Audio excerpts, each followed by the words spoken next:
কইরা ছেলের বুকে আল্লাহ ফিরে আল্লাহ বুঝছেন কামনা করি। আপনারা জানেন যে গোলাপী খালা একজন পথচারী এবং উনি বেশ কষ্টে জীবনযাপন করছিল। এই রাস্তাঘাটে ভিক্ষা করে চলতো। উনি থাকতো শাহবাগে একটা ফুটপাতে। তো গত আগস্ট মাসে ছাত্রদলের একটা প্রোগ্রামে বিএনপি ভারতের চেয়ারম্যান তারেক রহমান উনি প্রধান অতিথি ছিলেন।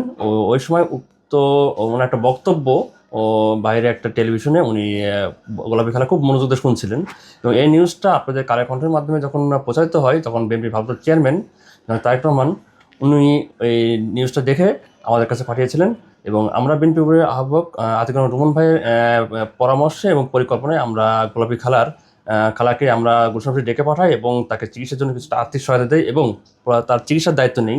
মোনালিসা হেভি ফ্লো 15 পিস প্যাকেটের সাথে 8 পিসের একটি প্যাকেট একদম ফ্রি।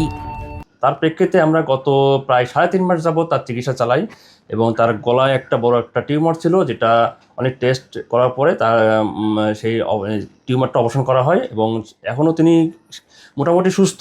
আর কিছু টেস্ট বাকি আছে এবং আগামীতে গোলাপী খেলার জন্য আমরা কিছু টেস্ট বাকি আছে, সেই টেস্টের জন্য আমরা এখানে রেখেছি এবং আগামীতে উনি যেহেতু বয়স হয়ে গেছে, ওনার আত্মীয় স্বজন ওরকম কেউ নাই, তারপরেও কিছু আত্মীয় স্বজন গ্রামে থাকতে পারে। তো সেটাও খোঁজ নিয়েছে অলরেডি আমরা এবং তার জায়গাও নাই এখানে। তো ওখানে আমরা তার গ্রামের বাড়িতে আমরা একটা জায়গা কিনে দেবো এবং একটা বাড়ি করে দেবো। বিএনপি ভারতের চেয়ারম্যান তারেক রহমানের নির্দেশে এবং আমরা বিএনপির আহ্বায়ক আতিকুর রহমান ভাইয়ের পরিকল্পনায় আমরা ইতিমধ্যে ওখানে খোঁজ নিয়েছি এবং সেখানে একটা বাড়ি করে দেবো, যাতে গোলাপী খালা এই বৃদ্ধ বয়সে যেন আর রাস্তায় চলতে না হয়, রাস্তায় ভিক্ষা না করতে হয়, সেজন্য তাকে মাসিক একটা ভাতার ব্যবস্থা করে দেবো এবং তার বাড়িও থাকবে, সেই জন্য সে এই বৃদ্ধ বয়সে সেই জীবন যেন সুন্দরভাবে চলতে পারে।